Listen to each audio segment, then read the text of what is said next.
les petites vidéos pour démêler un peu le faux du vrai sur les 205 GTX. Donc celle-ci c'est une voiture qui provient d'Espagne, donc elle est de novembre 87, donc c'est l'une des premières phases 2.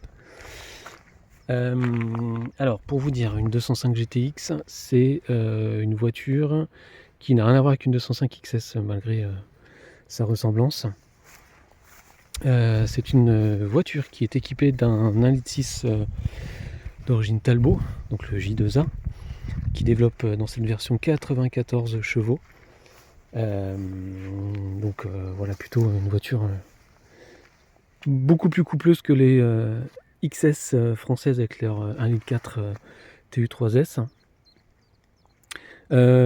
Par contre, elle n'a pas un train avant triangulé, ce sont des bras.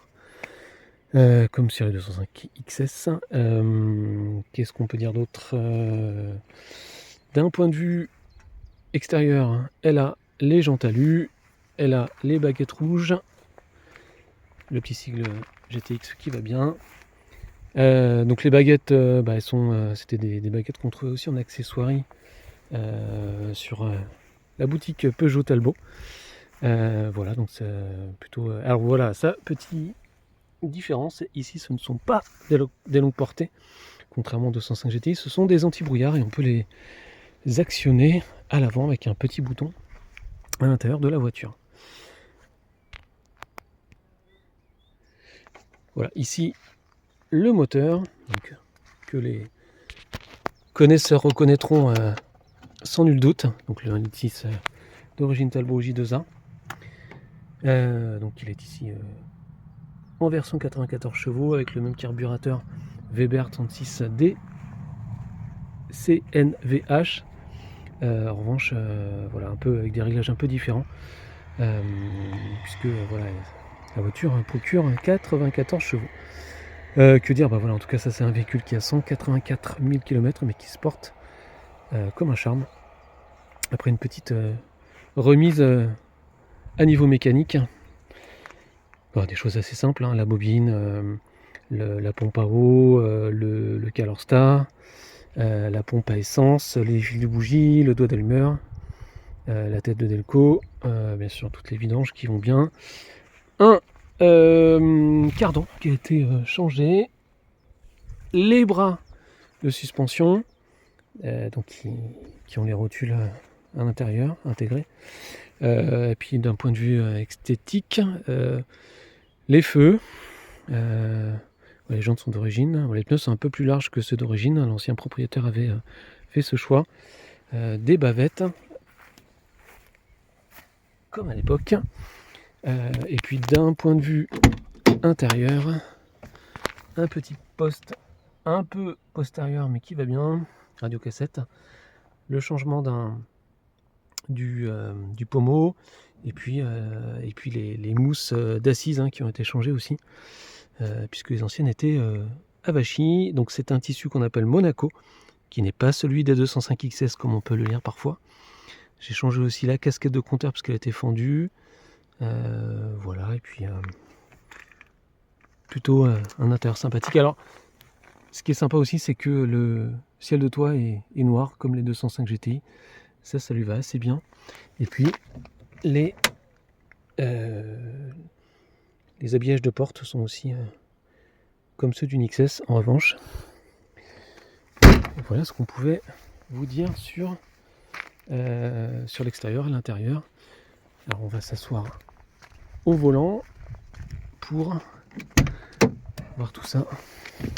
Voilà comment on est assis, et puis le petit poste qui va bien, et puis les 4 boutons avec le bouton permettant d'actionner les anti-brouillards comme je vous l'ai dit tout à l'heure. C'était l'ancienne alarme.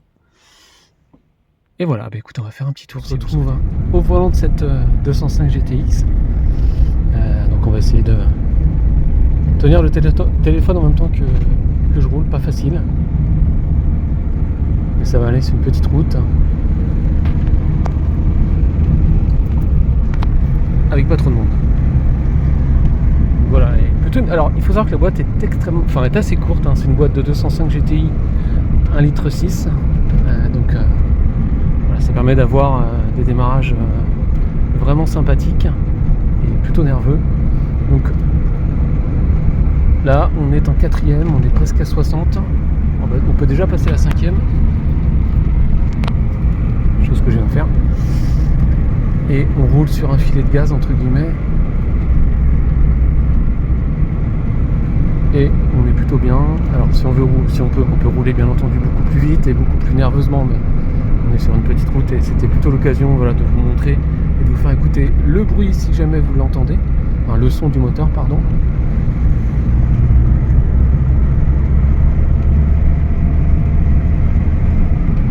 On est sur un carbu double corps, donc c'est plutôt nerveux. Et pour le poids de l'auto qui fait aux alentours de 800 kg, c'est parfaitement suffisant.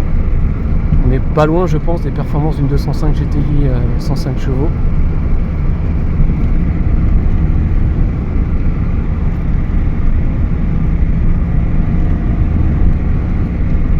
Vous êtes sur les petites routes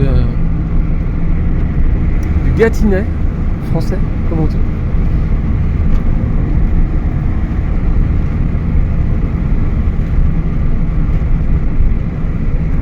Puis j'en profite pour saluer les membres du groupe Talbot Enthousiaste, French Enthousiaste, ils se reconnaîtront. On les salue. Les valeureux guerriers entre guillemets.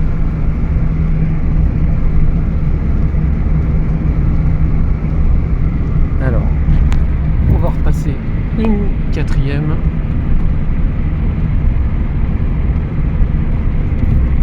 Une 3ème.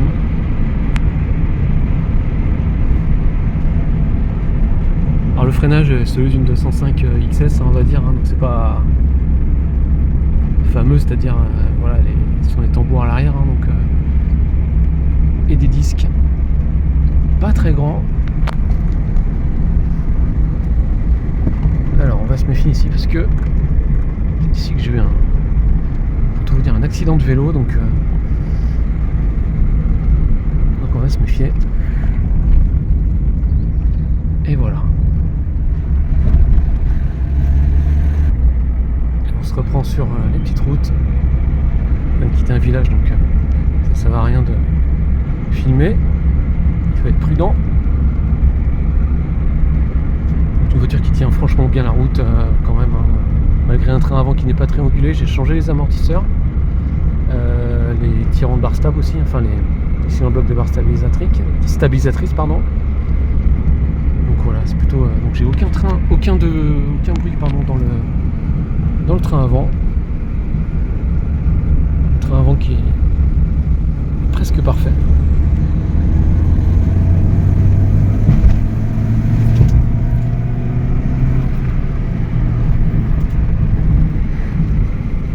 Et c'est franchement super agréable de rouler avec cette voiture par ce joli soleil, enfin, et sur ces petites routes plutôt agréables.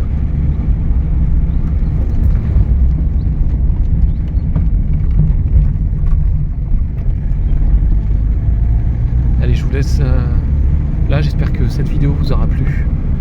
Et puis écoutez, n'hésitez pas à poser toutes vos questions si vous le souhaitez dans les commentaires, comme on dit, de cette vidéo.